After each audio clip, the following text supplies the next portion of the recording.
I'd like to thank our reader Nancy Wirtz for the fabulous reading, as well as our CSL music team for the music that so supports the message today. And for the next 4 weeks, my talks are going to be centered around the book, The 4 Pivots by Shawn Ginwright. He has some amazing ideas, and of course I want to share some of my own ideas with you as well. Ginwright put it this way: a pivot is a small change in direction from a single point where we are. It means that through one small change in direction, over time, we can get to where we want to be. A pivot is not a complete abandonment of what we know, but it braids together what we know with how we feel and who we wish to be. So in the next 4 weeks, we're going to be looking at creating a tapestry of our lives so we can live from that place where we wish we can be. And we do it by looking at the 4 pivots. Today we're focusing on the first pivot, from lens to mirror. And of course, as usual, I have a question for you. What is that one choice you can make today to make one small change to be where you want to be, to cultivate the practice of self-reflection, and to remove any dust that clouds your clarity? One more time. What is that one choice that you can make today to make one small change to be where you want to be, to cultivate the practice of self-reflection, and to remove any dust that clouds your clarity? I want to start by introducing the 4 pivots, and then we'll concentrate on the first one. The first pivot is moving our awareness from lens to mirror, learning to view the mirror world as a mirror of ourselves. The second pivot is shifting our connections from transactional to transformational relationships, cultivating deeper human connections through vulnerability, empathy, and listening. The third pivot is pivoting in vision and visit, from fixing to possibility creating, learning to create entirely new possibilities. And the last pivot is shifting in presence from hustle to flow, transforming our addiction to that frenzy to an existence that is calm and well-being within our lives. So now let's focus on that first one, from lens to mirror. Think about it. A lens of a camera shows us the outer world. We see something in the distance, or even perhaps something up close, and we're looking through our eyes and through that lens to reflect something external to us. On the other hand, a mirror reflects back the truth to you with no judgment and no changes in reality. It is just a reflection of what is. Unless that is, if you're in a carnival with all those crazy mirrors that don't reflect back the truth. But the shift in our awareness from looking through the lens at the external world to looking in a mirror and doing self-reflection is how we see the world changing. I know we've all seen basketball players pivot when they've got the ball. They stop momentarily, notice what's happening, keeping awareness of the players around them, while they're also maintaining focus on that goal without getting distracted. And then they calmly and confidently flow in another direction so as to make their goal. It takes all of those steps to be successful, and for us to be successful in our move to a higher awareness of life. We have to take the time to stop momentarily and notice what's happening. We have to be aware of the people around us and those who might be impacted. We need to focus on our goal, the outcome that we're seeking, without getting distracted. No getting squirreled. And finally, we calmly and confidently flow in the direction that leads us to that outcome. I've told you the story before about the little girl who took 2 pots every day and walked down to the river and got water for her village. Well, one of her pots was cracked, and every day when she got back to the village, she felt sad that she only had like 1.5 buckets of water. And her perspective was through that lens of the outer world, that she wished she could do better. And then a wise elder in the village said to her, just pay attention to your walk. So the next day when she was walking down that same path, she noticed that on the part of the walk where she was carrying the cracked pot, there were some gorgeous flowers growing. All of a sudden, she had a different perspective. She pivoted to the beauty that was being provided to everyone who walked that path by that cracked pot. It's easy for us to have a tendency to analyze things rather than to reflect, to point the finger at somebody, even at ourselves, rather than to explore that inner territory or that mirror that shows us the truth. I'm reading a book right now about the Civil War and noticing a whole lot of things that I didn't learn in my history class when I was growing up. And it's giving me an opportunity to recognize all of the historical wounds that still need healing. I say very often that everything is either love or a call for love, and that's certainly what A Course in Miracles teaches. Giving and receiving are the same. Everything I give to myself. So I wonder why it is that we find it so difficult to look into the mirror and see the magnificent being that we are. To give ourselves the same compliments we might readily bestow on our friends or on other people. Ernest Holmes said, "Spirit has placed the stamp of individuality upon itself and called it you." Spirit has placed the stamp of individuality upon itself and called it you. So I'm going to challenge you to look in the mirror and see you, that spirit that's walking the planet as you. Yes, I know reflection can be very difficult work. The good news is it's not very expensive. It certainly takes time, and it takes our willingness to take responsibility for creating the future that we want. And that future is connected to our healing, to our own reflection, to our own well-being. When we're having a challenge, it doesn't do any good to look through the lens to the external world. That challenge and its solution is right within us. A Course in Miracles also tells us to choose peace instead of what is going on in our lives. Just choose peace. I learned recently, when I wasn't choosing peace because I didn't like a lot that was going on in my life, that I didn't like it when I let something steal my peace. It was stealing my inner peace, and I was letting it happen. So when you run into obstacles, what do you have to do? Well, pivot. Do like the basketball players do. Slow down and take some time to reflect. Become aware of what's going on around you. Put your focus on what it is that you want to have happen.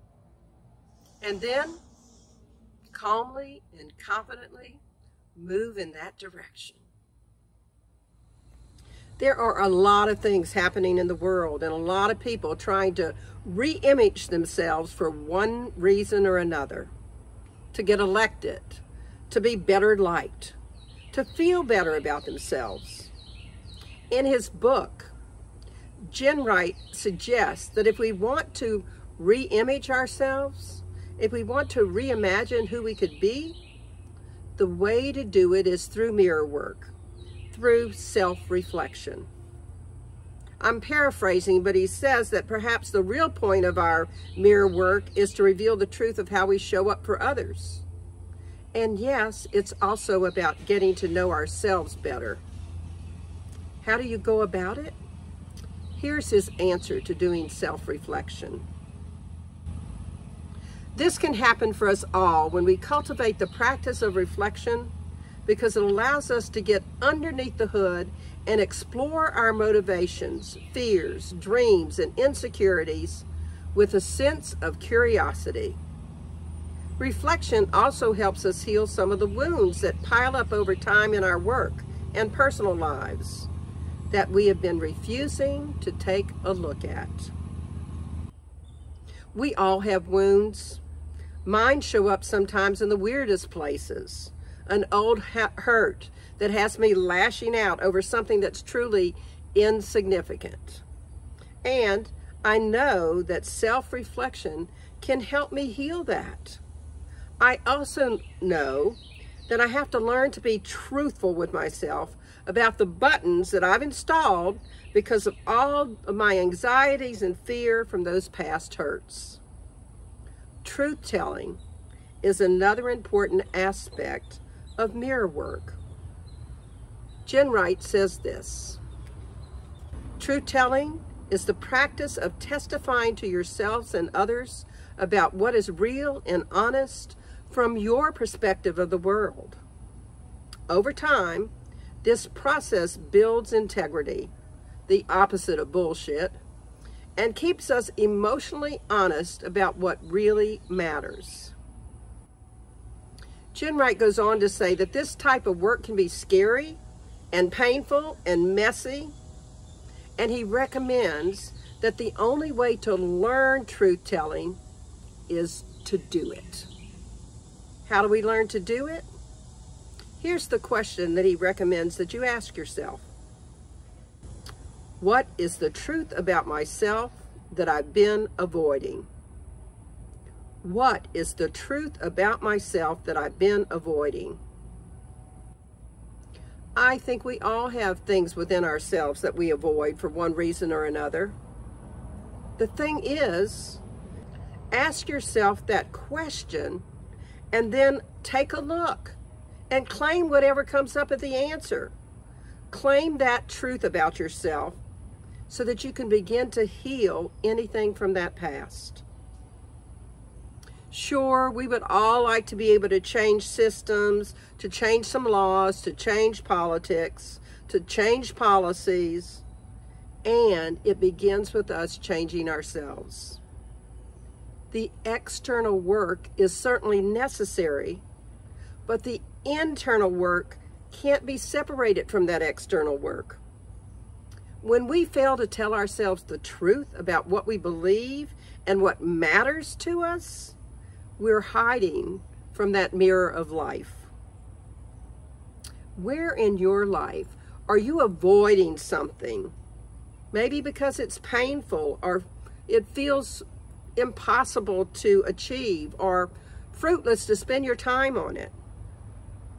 Ginwright also wrote, most of the time, the thing that stands in the way of our truth-telling is the fear of being hurt, formed, or rejected.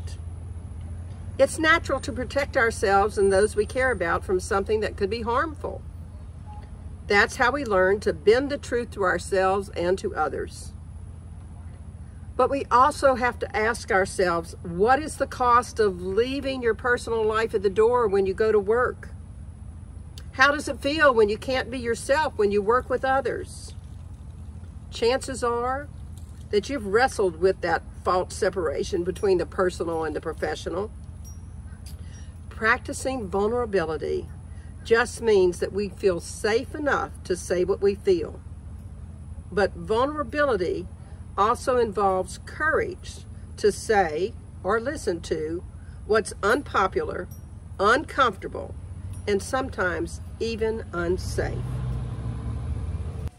I love that Ginwright recommends using some of my favorite phrases like, I'm curious, or I'm feeling confused, or I'm afraid, or I'm feeling angry. Those phrases truly open our minds and the minds of others and have us be more open to solutions as well as to change. Brene Brown wrote a lot about vulnerability, and she said, the most courageous act is still to think for yourself, aloud. The most courageous act is still to think for yourself, aloud. Wow, can you imagine thinking aloud? How often do you step away from telling your truth out of fear, or because you're using the lens to define the world around you rather than the mirror inside, which is urging you to tell your truth? Of course, to tell your truth requires that you be clear on what it is you believe. In this journey from lens to mirror, Ginwright encourages self-reflection and truth-telling, and also tells us that clarity plays an important role. In the Lambus Bible, Matthew 7, 1-5, we read, why do you see the splinter which is in your brother's eye, and do not feel the beam which is in your own eye? O hypocrites, first take out the beam from your own eye, and then you will see clearly to get out the splinter from your brother's eye. In his chapter called Clarity, Ginwright talks about how we can't see clearly if we have something in our eyes. Sometimes those obstructions are not just little splinters or dust. They're full-on logs. And those logs are so huge that they obstruct our seeing things clearly.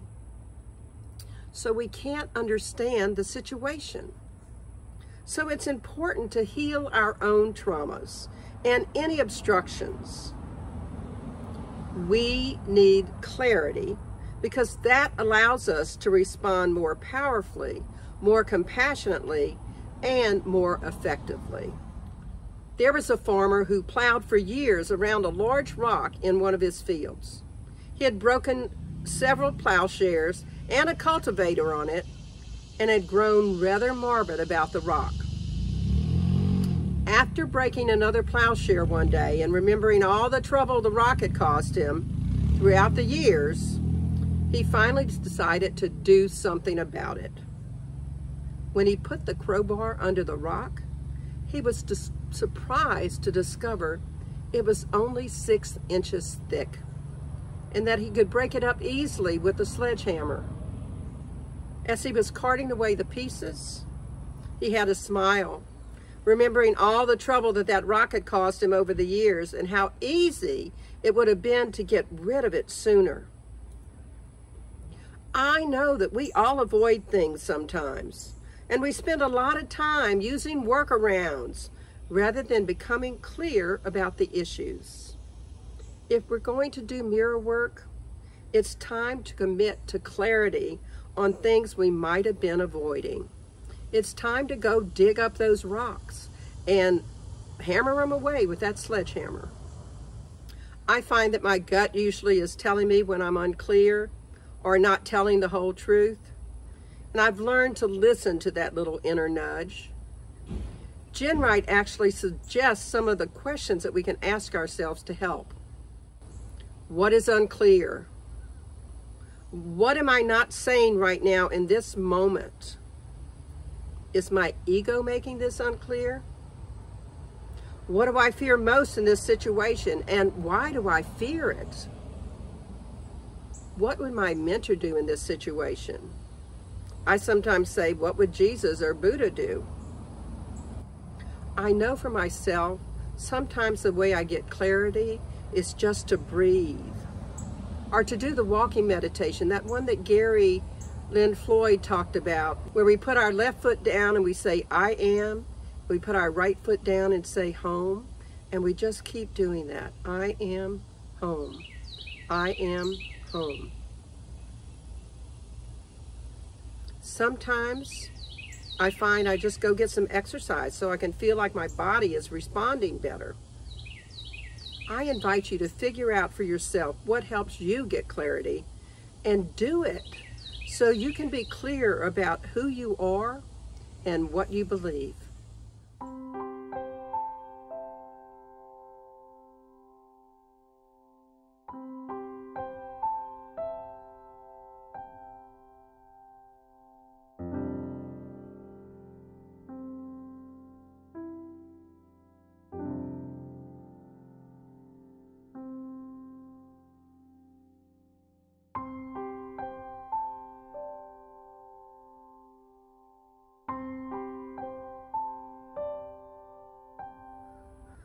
And so in summary, how might you truly move from lens to mirror this week?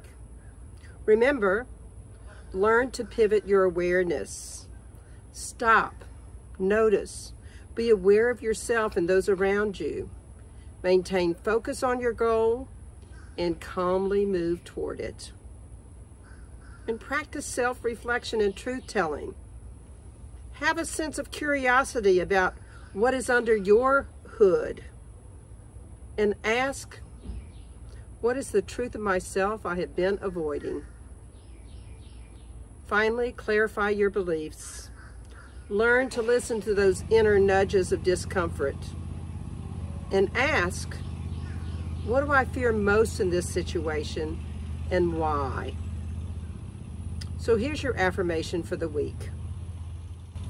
How is it I so easily and willingly make one small change to be where I want to be, to cultivate the practice of self-reflection, and to remove any dust that clouds my clarity?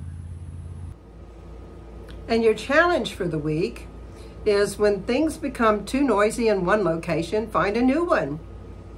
And remember to be self-reflective. Look into the mirror of who you are and make one small change to more closely align with who you want to be. I invite you to check in a couple times each day and notice, is there any log in your eye keeping you from clearly seeing yourself and others? Let's pray. We take a deep, nourishing breath.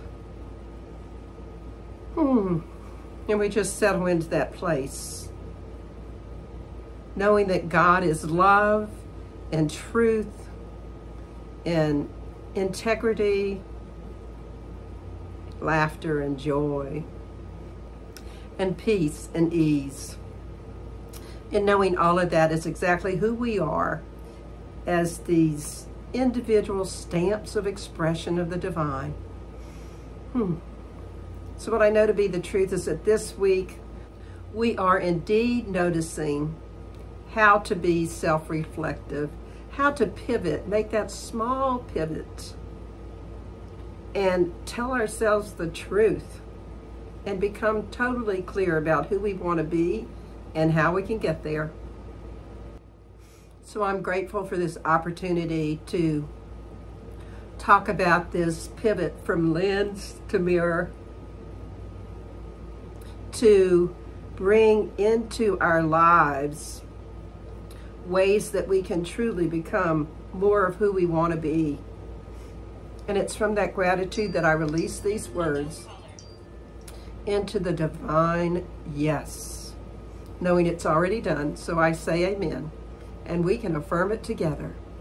And so it is.